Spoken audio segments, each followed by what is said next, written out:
যে পলিটিশিয়ানের ভিতরে তাকওয়া আছে তার দ্বারা দুর্নীতি সম্ভব না।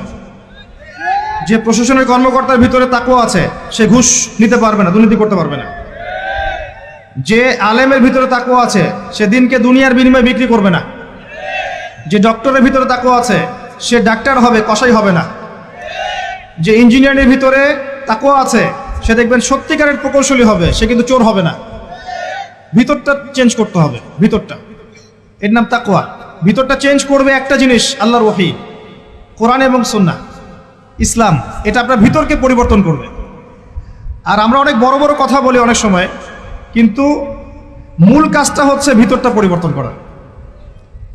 আমাদের সবার সাথে যার যার কলব যাবে, যার যার আমল যাবে।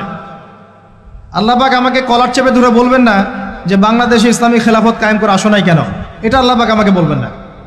আল্লাহ পাক বলবেন তোমাকে যে দায়িত্ব দিয়েছিলাম ওই দায়িত্ব ঠিকঠাক মতো